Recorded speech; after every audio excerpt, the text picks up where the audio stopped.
Hi hello అండి, నమస్తే. నేను మీ భార్గవి వ్లాగ్స్ అండి. యాక్చువల్గా ఆషాఢ మాసం బోనాల పండుగ ముందర నేను ఇలాగా శ్రావణ మాసం ఎలాగో వస్తుంది కానీ ఇలా క్లీనింగ్ సెక్షన్ మొదలు పెట్టానండి.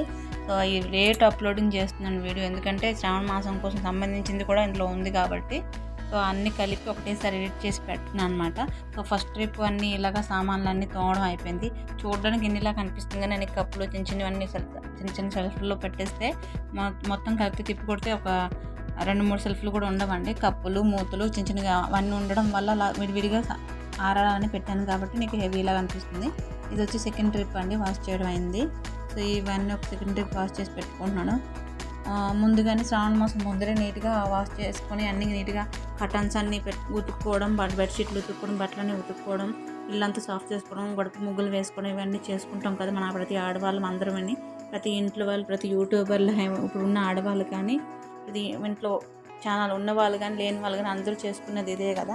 సో నేను ఇలా చేసుకుంటున్నాను, మీకు చూపించాలనుకున్నాను, అందుకే వీడియో తీస్తున్నానండి. సో ఇందులో ఏది తప్పు అనుకోవద్దు. సో ఇలా సామాన్లన్నీ తోమేసుకొని నేను ఆన్లైన్లో ఆర్డర్ పెట్టానండి. సో ఈ షీట్స్ ఉన్నాయి కదా, సో పేపర్ వేసేసినప్పుడల్లా కొంచెం ఏమైనా తడి గ్లాసెస్ ఏమైనా పెడితే అవి చిన్న చిన్నగా బ్యాక్టీరియాలాగా ఫామ్ అయ్యి అవి కాక్రోచెస్ లాగా కూడా వచ్చేస్తున్నాయి కొన్ని. సో ఇలా ఉండకూడదులే, ఈసారి మార్చి చూద్దామని ట్రై చేద్దామని మీషోలో ఆర్డర్ పెట్టాను. ఈ షీట్స్ వచ్చాయండి పింక్ కలర్లో. సో ఇవి ఆర్డర్ పెట్టుకొని చూశాను. మా హస్బెండ్ అన్నారు, ఎందుకు వైట్ మళ్ళీ డార్క్ అయిపోతాయి కదా అంటే, ఒకసారి చూడడానికి అందంగా కనిపిస్తుంది కదా అని ఆర్డర్ పెట్టాను. అసలు వర్కౌట్ అవుద్దు లేదని చెప్పి ఆఫర్లో 2 షీట్స్ యాక్చువల్గా కిచెన్ షెల్ఫ్ అన్నిటికీ వచ్చేసింది. ఇంకా హాల్లో మెయిన్ షెల్ఫ్స్కి 3 షెల్ఫ్స్కి వచ్చిందండి. సో 2 షీట్స్ ఆఫర్లో ఆర్డర్ పెట్టుకుని తెచ్చుకొని ఇలా కట్ చేసి ప్లాస్టర్తో స్టిక్ చేసి పెట్టేసుకొని అన్నీ తోముకొని నీట్గా సర్ది పెట్టుకున్నానండి ఇలాగా.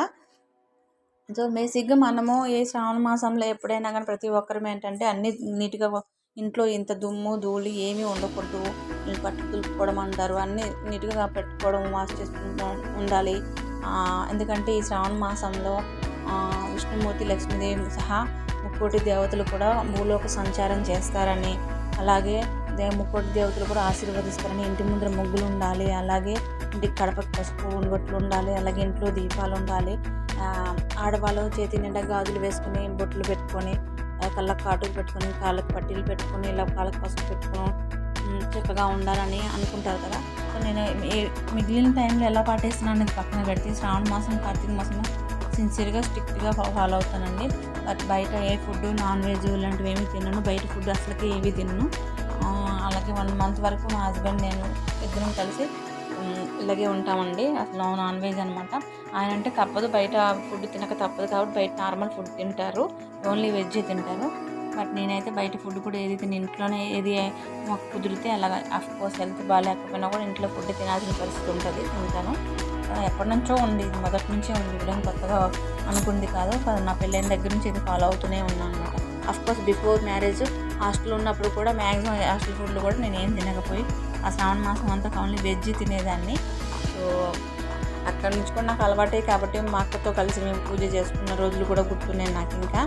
సో మా అక్క మ్యారేజ్ అయిపోయింది, తను ఇక్కడ మా ఇంటి దగ్గరలోనే ఉండేవాళ్ళు అనమాట. అంతకు ముందర మేము హాస్టల్లో ఉండేదాన్ని. సో తను కూడా పూజ చేసుకున్నప్పుడు నాకు ఫోన్ చేసి తెలిసి పూజ చేస్తున్నామంటే, అప్పుడు నేను ఆఫీస్కి వెళ్ళి, జాబ్కి వెళ్ళి, కాలేజ్ అయిపోయినాక నెక్స్ట్ జాబ్ చేసుకున్న టైంలో వెళ్ళి అక్కడ నుంచి డైరెక్ట్గా బయలుదేరి పూజ కోసమని ఇక్కడికి వచ్చేదాన్ని. నేను అక్కడ చేసుకుంటుందా చూద్దామని చెప్పి. సో నాకు అలా కూడా అలవాటు అనమాట. సో మాకు పూజ చేసుకుని నేను చూసుకునేదాన్ని, అలాగా నేను తనతో పాటు కలిసి ఉండేదాన్ని. తర్వాత మా ఇంట్లో యాక్చువల్గా మా నాన్నగారు, మా నాయనమ్మ మొదటి నుంచి అందరూ పూజలు చేసేవాళ్ళంటే, మ్యాక్సిమం ఎక్కువగా అంటే పూజలు ఎక్కువ వ్రతాలు ఏమైనా చేసిందంటే మా నాయనమ్మ అండి. మా నానమ్మ వచ్చి అసలు చాలా పూజలు, ఇంట్లో ఎన్ని దేవుళ్ళు ఉండేవో ఆమెకి ఎంతో ఓపిక, ఇత్తడి సామాన్లన్నీ తోముకొని బొట్లు పెట్టి పూజ ఎంతో ఓపిక ఆవిడ చేసుకునేది. తర్వాత అంత క్రెడిట్ ఎవరిని ఇవ్వాలనుకుంటే మాత్రం మా బాబాయ్కి ఇవ్వాలండి. ఎందుకంటే ఈ పూజ సామాన్లన్నీ క్లీనింగ్ సెక్షన్ అయితే ఆయన చేయకపోవచ్చు కానీ, ఆయన చదవని బుక్కులు ఉండవు శివుడి గురించి కానీ, విష్ణుమూర్తి గారి గురించి కానీ, ఏది అడిగినా ఆయన టక్క అంత నాలెడ్జ్ ఉంటుంది, మంత్రాలతో సహా ప్రతిదీ చెప్తారు. ఆయన అన్నీ చేస్తారు. లలితా సహస్రనామం అంటే ఎన్నిసార్లు చదువుంటారు లెక్కలు, జపాలు చేస్తారు, రుద్రాక్ష పట్టుకొని గుడ్లు అన్నీ తిరుగుతుంటారు. మ్యాక్సిమం చాలా నాకు తెలిసి మ్యాక్సిమం అన్ని గుడ్లు కవర్ చేసి ఉంటారని నేను అనుకుంటున్నాను. పూర్తిగా ఇంకా నేను ఎప్పుడు అడగలేదు కూడా. కొన్ని చాలా వరకు అవుట్ ఆఫ్ కంట్రీలు కూడా చాలా వెళ్ళున్నాడు ఆయన షూటింగ్స్ పరంగా. కొంచెం మా బాబాయ్ కాబట్టి ఆయనకి చాలా నాలెడ్జ్ ఉంటుంది, బాగా అన్ని దగ్గరకు ఉంటుంది. కోర్స్ ఆయన స్టడీలో కూడా ఫస్టే ఉండేది, చాలా మ్యాథ్స్లో కూడా చాలా టాపర్ అనమాట.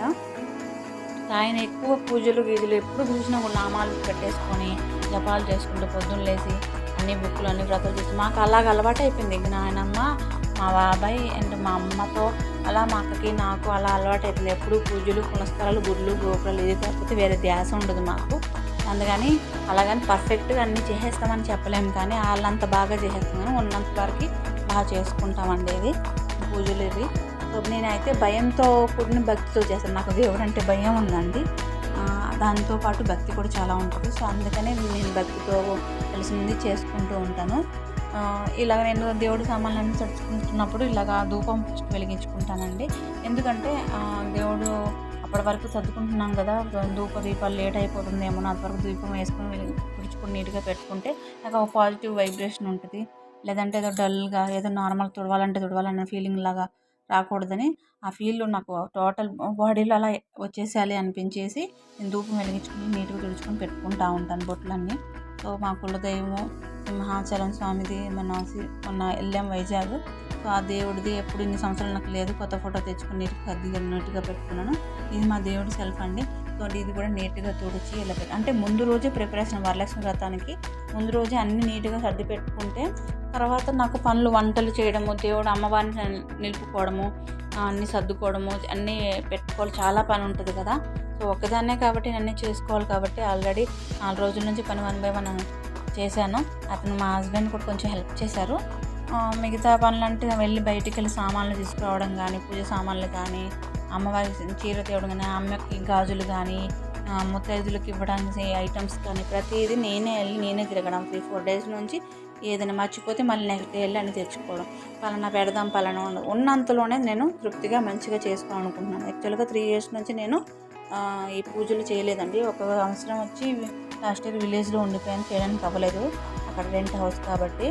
అలాగే దేవుడు కూడా అక్కడ ఏమి ఉండదు కాబట్టి ఇక్కడికి వచ్చేసాకంటే నేను అంతకుముందు 2 years వచ్చి మా అత్తగారు మా మామగారు వాళ్ళ సొంత వాళ్ళు చనిపోయారు కాబట్టి, వాళ్ళు పోయారు కాబట్టి నేను పూజలు చేయడానికి లేదు కాబట్టి కంటిన్యూ 3 years పూజలు అవ్వకుండా అయిపోయిందండి. సో లాస్ట్ ఇయర్ నుంచి మొదలెట్టాం పూజలు.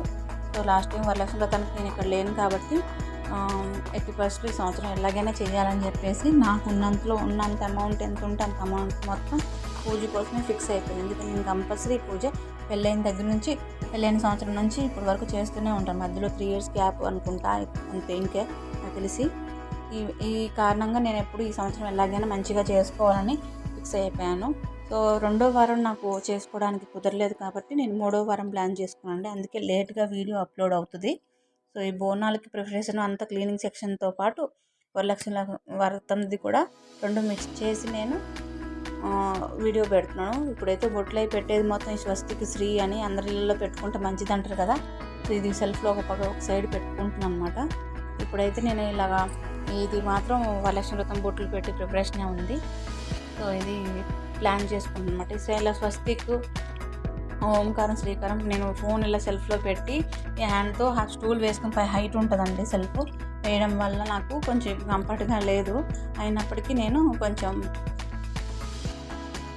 ఇది ఇలా నేను ఫస్ట్ రాంగ్ వేసానండి, తప్పు వేసాను. మళ్ళీ నీట్గా తుడిచి తప్పు అయిపోయింది తండ్రి, నేను మర్చిపోయి ఇలా వేసేసానని చెప్పి మళ్ళీ నీట్గా పెట్టానండి. మళ్ళీ రైట్ సైడే ఉండాలి కదా, అది గుర్తొచ్చి మళ్ళీ ఇలా వేసాను. సో మళ్ళీ తెచ్చుకొని నీట్గా పెట్టుకున్నాను. అప్పుడప్పుడు తప్పులు జరుగుతుంటే చిన్న తప్పులు కూడా సరిదిద్దుకొని మళ్ళీ మనం మంచిగా పూజ చేసుకోవాలని కోరుకుంటున్నాను. అన్నీ పర్ఫెక్ట్గా వచ్చేయడానికి మనం అసలైన బ్రాహ్మణులు కూడా కాదు కాబట్టి చిన్న మిస్టేక్స్ అవుతూ ఉంటాయి.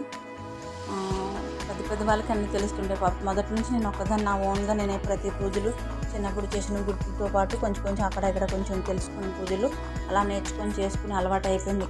చెప్పి ఈ స్వస్తికి కూడా రాంగ్ ఫస్ట్ వేసేసి బై మిస్టేక్ మర్చిపోయి వేసేసి, సో అలాగా ఇది వేసాను ఏంటి అని చెప్పి మళ్ళీ తుడిచాను. అసలు వేసినాక తుడవకూడదు అంటారు, ముద్దైనా కానీ ఏదైనా కానీ రాంగ్ వేసినప్పుడు తప్పదు, వెంటనే గుర్తించినప్పుడు తీసేయాలి కదా.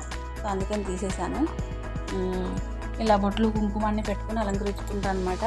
ఎవ్రీ టైము వరలక్ష్మి వ్రతంకి ఏంటంటే నేను ఒక 1 week 10 days ముందే ప్రిపరేషన్ ఏం చేయాలని అనుకుంటూ ఉంటాను. అలా చేసినప్పుడల్లా కొంచెం హడావుడిగా చేసినప్పుడల్లా నాకు ఏదో ఒకటి మర్చిపోవడం అలవాటు. ఏదో కంగారుగా లేట్ అయిపోతుంది. ఈసారి మాత్రం చాలా ప్రశాంతంగా, ఎందుకంటే సెకండ్ వీకే చేయాలనుకున్నాను కానీ లేడీస్కి అవ్వలేదు కాబట్టి ఇంకా ఈ థర్డ్ వీక్ చేసుకుంటున్నాను. సో అందుకే నిదానంగా ప్రశాంతంగా ఒక 2-3 రోజులు అటు ఇటు అయినా పర్లేదు, అన్నీ నీట్గా సర్దుకొని చేసుకున్నాక అప్పుడు 3వ వారం చేసుకుందాము అనుకొని ప్రిపేర్గా ఇవన్నీ సర్దుకు పెట్టుకున్నాను. అంటే ముందు రోజు అన్ని ప్రిపరేషన్ చేసుకున్నాను, ఒకటి కాదు అన్నీ రెడీగా పెట్టుకున్నాను. ముందే అన్నీ నొక్కుతాను. తన వచ్చి మా హస్బెండ్ వైజాగ్ వెళ్ళిపోయారు, నాకు హెల్ప్ చేయడం కూడా లేదు.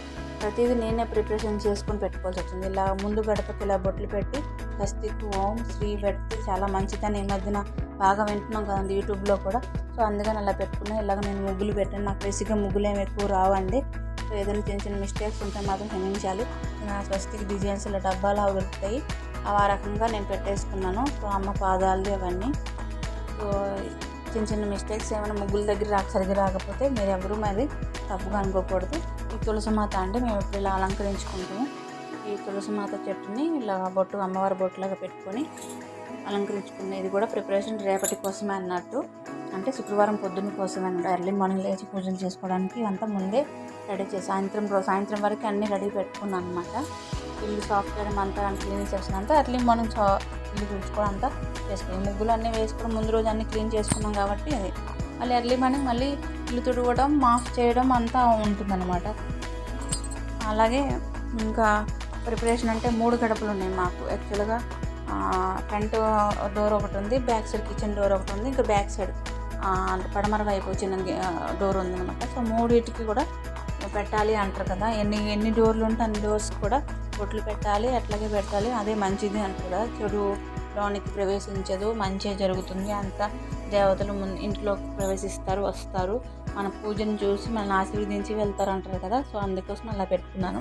ఇలాగా మా దగ్గర ఉన్న ఇత్తడి సామాన్లన్నీ తోమి ఇలా నీట్గా పెట్టుకున్నాను అనమాట. ఇవి సామాన్లతో పూజ చేసుకోవడం.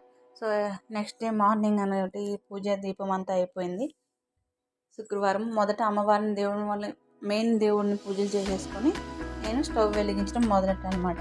సో అందుకోసమే త్వరగా లేచేసి అన్ని పనులన్నీ చేసేసుకొని దీపం పెట్టుకున్నాను, రెడీ అయిపోయాను. సో ఇక్కడ కూడా తులసి అమ్మగారు దీపం పెట్టేసుకొని అప్పుడు స్టవ్ దగ్గర కూడా పూజ చేసుకున్నాను. స్టవ్ దగ్గర పూజ చేసేసుకొని నేను అక్కడ కూడా వంట స్టార్ట్ చేయాలన్నమాట. సో ఆ తర్వాత అమ్మవారిని సర్దుకోవడం అనమాట. వంటలన్నీ త్వరగా అయిపోతే అప్పుడు అమ్మవారిని పూజ చేసుకోవడం అన్నీ చేసుకోవచ్చు అని చెప్పేసి నేను ఇలా చేసుకున్నాను. సో స్టవ్ను కూడా ఇలా నీట్గా తుడుచుకొని బొట్లు పెట్టుకొని అగ్నిదేవుడిని, స్వాహాదేవిని, గణేశుని ముఖ్యంగా ముగ్గురిని తలుచుకొని పూజ మొదలెట్టమంట. ప్రసాదాలన్నీ బాగా కుదిరేటట్టు ప్రసాదాలు అమ్మవారికి నచ్చేలాగా అంత రుచిగా అంత బాగా రావాలని చేసుకోవడానికి ఇలా ప్రిపరేషన్ పెట్టుకున్నాను. పప్పు రాత్రి నానబెట్టుకున్నాను, శనగలు, అలాగే పంచి పెట్టడానికి నల్ల శనగలు, తెల్ల శనగలు ప్రసాదం కోసం మినపప్పు నానబెట్టుకున్నానండి. సో ఎర్లీ మార్నింగ్ ఇట్లా పూజ చేసుకొని వంటలన్నీ చేసుకునేసరికి లేట్ అయిపోయింది, అప్పటికే చాలా లేట్ అయిపోయిందండి. సో అమ్మవారిని ఇలా అలంకరించుకున్నాను నా దగ్గర ఉన్న ప్రతిమతో. ముందే ఎప్పుడు ఆ పెళ్ళైన దగ్గర నుంచి ఈ ఫోటో ఉందండి. సో ఇదే ఫోటో కంటిన్యూ చేస్తూ ఉన్నాను.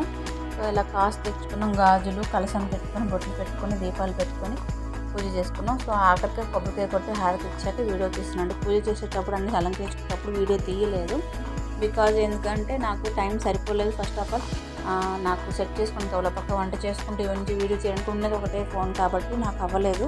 సో అందుకే పూర్తిగా కంప్లీట్ అయిపోయినాక పూజ నీట్గా అలా వీడియో తీసి పెడదాంలే బాగుంటుంది అని నేను ఆ ఉద్దేశంతో పెట్టాను. వరలక్ష్మి వ్రతం గ్రూప్కు ఇలాగే అమ్మవారి చీర, గాజులు, పసుపు, కుంకుమ దిష్టి తగలకుండా ఉండడం కోసం కాటుకు డబ్బా అనమాట పెట్టాము. కానీ బట్ అమ్మవారికి మాత్రం నేను కాటుగా బొట్టు దిష్టి ఇలా పెట్టదు. కుంకుమతోనే బుగ్గ మీద గంధం మెడ దగ్గర పెట్టి, అలాగే బుగ్గ దగ్గర కుంకుమతోని చందనం పెట్టి దిష్టి చుక్కలాగా పెట్టుకున్నామండి. వస్త్రం పెట్టుకున్నాము, అలాగే దీపాలు. అమ్మవారికి ఎలాగో ఆబ్వియస్లీ ఖచ్చితంగా ధూపం ఉండాల్సిందే. సో ధూపం చాలా ఎక్కువ వేసామండి పూజ రోజు. సో ముత్తైదులు 5గురిని మాత్రమే పిలుచుకున్నాను. 5గురు వచ్చారు, శుభ్రంగా సంతోషంగా హ్యాపీగా ఉండింది. నాకు చాలా మంచిగా దీవించారు కూడా. కొంతమంది నాకన్నా ఒక 2 చిన్నవాళ్ళు ఉన్నారు, నాకన్నా పెద్దవాళ్ళు కూడా ఉన్నారు. అందరికీ పిలిచాను అనమాట. ఇక్కడ లీజా అని నాకు ఒడిస్సీ ఫ్రెండ్ అనమాట, ఒడియా ఫ్రెండ్ అనమాట. తనకు తెలుగు రాదు యాక్చువల్గా, తన నాకు ఫ్రెండ్ అయింది. తను కూడా పిలిచాను. మా పూజ ఇలా ఉంటుంది చూడు, ఇలా చేస్తామంటే తను చాలా హ్యాపీగా వచ్చిందనమాట. ఇలాగ ప్రసాదాలు నేను రెడీ చేసి పెట్టుకున్నా. ఇది వచ్చి పెరుగుతో చేసింది దద్దోజనం అండి. దద్దోజనం ఒకటి. నెక్స్ట్ వచ్చి గారెలు చేశాను. గారెలు తీపివి అంటే కారంవి అండ్ చప్పవి చేసాం, తీపివి కూడా చేసాం అనమాట. అది ప్రసాదం దేవుడి దగ్గర పెట్టాం. నెక్స్ట్ వచ్చి శనగలు అనమాట. ఇది వడపప్పు పాయసం, అది వడపప్పు పాయసం అంటున్నా, వడపప్పు చక్కెర, సారీ మిస్టేక్ అయిపోయింది. తర్వాత శనగలు, తెల్ల శనగలు, కాబులి శనగలు తాలింపు వేసాం. అలాగే పులిహోర అండి, ఇది బెల్లం పరమాన్నం అనమాట. సో ఈ ఐటమ్స్ ప్రసాదాలు చేసుకున్నాం. యాక్చువల్గా 9 పెట్టాలనుకున్న బై మిస్టేక్ ఒకటైతే మర్చిపోయి చేయడము, అప్పటికే టైం అయిపోయింది. సో పళ్ళతో సహా